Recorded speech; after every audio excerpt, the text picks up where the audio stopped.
Presented by Aishwarya Music Mathli.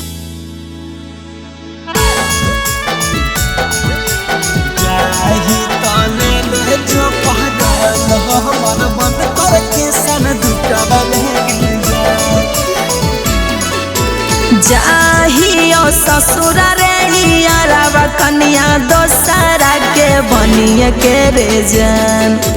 जाहियो ससुर रे यारवा कन्या दोसरा के बनिए के रे जान। दहियो क्रिया रे मजनुआ याद में हमारा कन्या नहीं रे जान।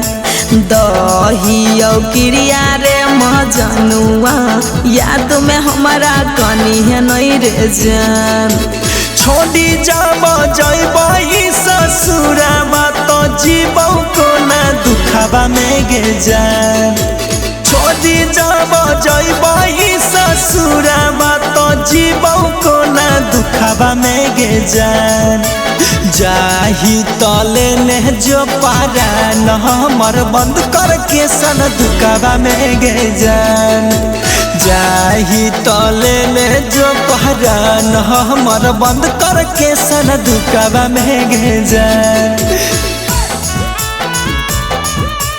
जाही तले ने जो पारा न हमर बंद करके सन दुखबा में गे जान।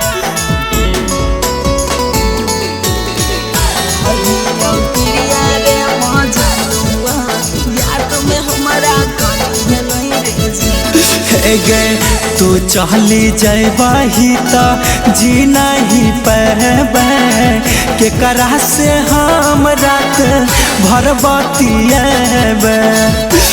बोल गे भर बतिएबे। सुने रे यार बात ऐसन नहीं बोल रे।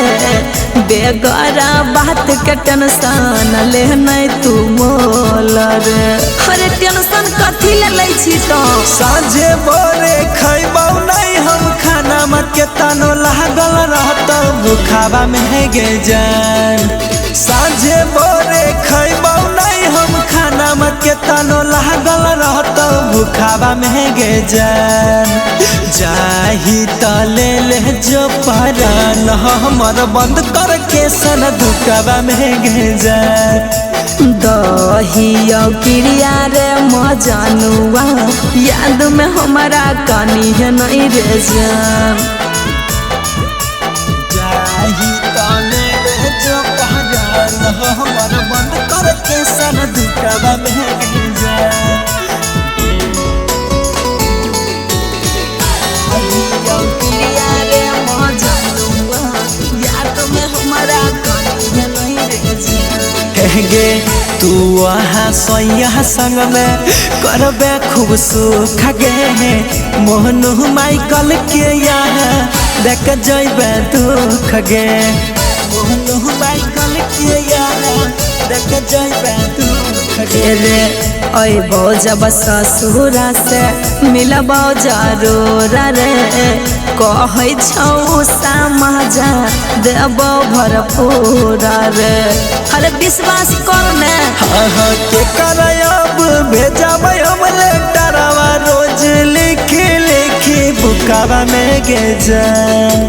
के करब भेजबै हम लेटरवा रोज लिखी लिखी बुकवा में गे जान। जाही तले ने जो न दिल हमर बंद करके सन दुखबा में गे जान। दहियो क्रिया रे मजनुआ याद में हमारा कन्या नहीं रे जान। हर चुप भेजो ने। Aishwarya Digital Recording Studio, Samastipur.